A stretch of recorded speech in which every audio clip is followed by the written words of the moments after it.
बड़ी जानकारी। पानीपत में जिला प्रशासन ने चुनावी तैयारियां शुरू कर दी हैं। इस बार 73% मतदान का लक्ष्य रखा गया।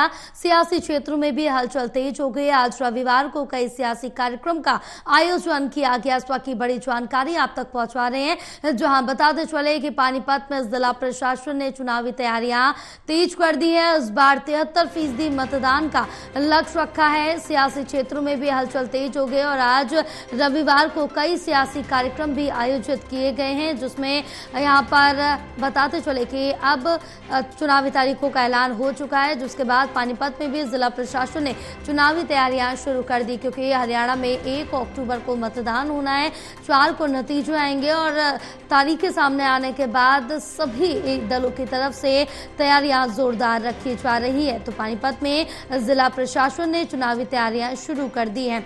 हमारे साथ associate editor Devendra Kathuria phone line पर जुड़े हैं और ज्यादा जानकारी लेंगे। जी देवेंद्र, क्या कुछ अपडेट मिल पा रही, कैसी तैयारियां देखने को मिल रही है पानीपत में? देखिए जया, चुनाव आयोग की तरफ से इलेक्शन शेड्यूल घोषित होते ही जिला प्रशासन, क्योंकि डिप्टी कमिश्नर जिला निर्वाचन अधिकारी होते हैं हर जिले में, तो उन्होंने मीटिंगें बुलाई हैं। मीडिया को भी कल प्रेस कॉन्फ्रेंस की गई थी। राजनीतिक दलों के नेताओं कार्यकर्ताओं को भी निर्देश दिए गए कि किसी भी सूरत में वायलेशन बर्दाश्त नहीं होगी, तुरंत कार्रवाई होगी। रिटर्निंग ऑफिसर, चूंकि 4 विधानसभा क्षेत्र हैं हरियाणा पानीपत जिले में, 4 विधानसभा क्षेत्रों के आरओ, एसडीएम हैं या डीडीपीओ हैं, इस तरह उनको 4 रिटर्निंग ऑफिसर को डिप्यूट किया गया अपने अपने एक विधानसभा क्षेत्र के लिए। और खास बात यह कि शहर में आजकल पानीपत नहीं, बोर्ड जगह पे जो सियासी लोग हैं सत्तारूढ़ दल से या विपक्ष के, उनकी पोस्टर वार छिड़ा हुआ था। आजकल दीवारों पे सरकारी property, public property, private property पर पोस्टरबाजी चल रही थी। उनको 24 घंटे में हटाने के आदेश दे दिए गए। सरकारी अमला एग्जीक्यूशन कर रहा है ऑर्डर का। और ये भी कहा गया है, डिप्टी कमिश्नर ने कहा है कि बैंक से या व्यापार संबंधी सिलसिले में 50,000 रुपए से ज्यादा नकदी ले जाना मनाही है। अगर 50,000 से ज्यादा नकदी किसी के पास मिलती है चेकिंग में, तो उसको प्रूफ दिखाने होंगे, ये पैसा कहाँ से आया, कहाँ जा रहा है। राजनीतिक दलों को भी कहा गया है कि 10,000 से ज्यादा की कैश पेमेंट नहीं करनी है। अगर उनको चुनाव प्रचार सामग्री किसी भी मद में खर्च करना है तो 10,000 से ज्यादा की नकदी नहीं, उसको आरटीजीएस से या ऑनलाइन पेमेंट करनी होगी। तो इस तरह की हिदायतें दी गई है। प्रशासन पूरी तरह से चुस्त हो गया और ड्यूटियां बांटी जा रही है। पिछली बार लोकसभा चुनाव जो अभी 25 मई को हुए थे हरियाणा में, उसमें पानीपत जिले का जो वोटिंग परसेंटेज था वो 65% था।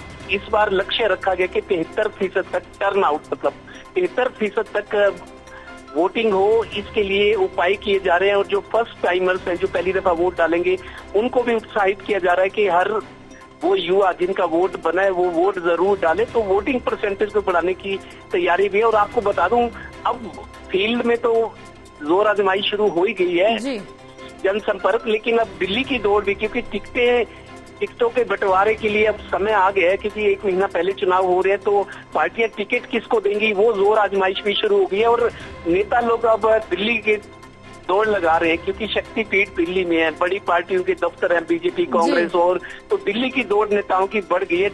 चारों ओर अब जो है हलचल बड़ी हुई नजर आ रही है। अब बिल्कुल देवेंद्र, अगर इस बीच ये भी जाने कि पार्टियों की तरफ से, अन्य दलों की तरफ से क्या कुछ तैयारी की जा रही, क्योंकि अब यहाँ पर साफ तौर से एक और नई चुनौती दलों पे दिखाई देगी, चाहे वो बीजेपी हो, कांग्रेस हो, दोनों में ही, क्योंकि कांग्रेस में एक सीट पर कई दावेदार अपनी दावेदारी पेश कर रहे हैं। तो टिकट बंटवारे में क्या कुछ अंतःकलह की स्थिति उत्पन्न हो सकती है दलों के अंदर?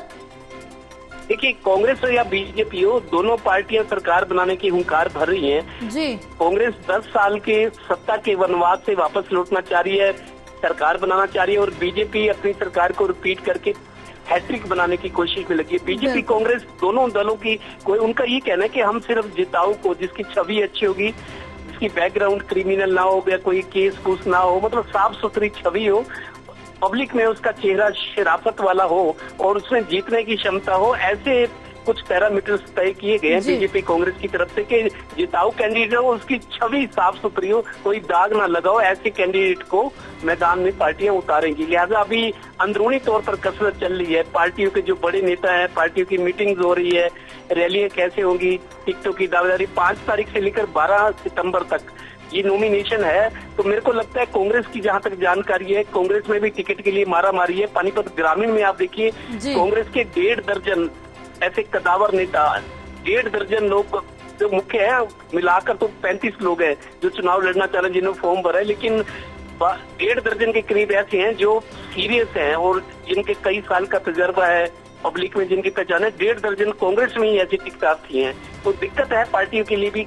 1.5 दर्जन में से किसी एक का चुनाव करें तो पार्टियां सोच समझकर फैसला करेंगी, क्योंकि सरकार अगर बनानी तो विधायक चाहिए, और विधायक तभी कोई बनेगा जब चेहरा मजबूत होगा उम्मीदवार के तौर पर। तो सारी तरह की कसरत पार्टियों में चल रही है। बिल्कुल, फिलहाल तमाम जानकारी साझा करने के लिए देवेंद्र बहुत शुक्रिया आपका।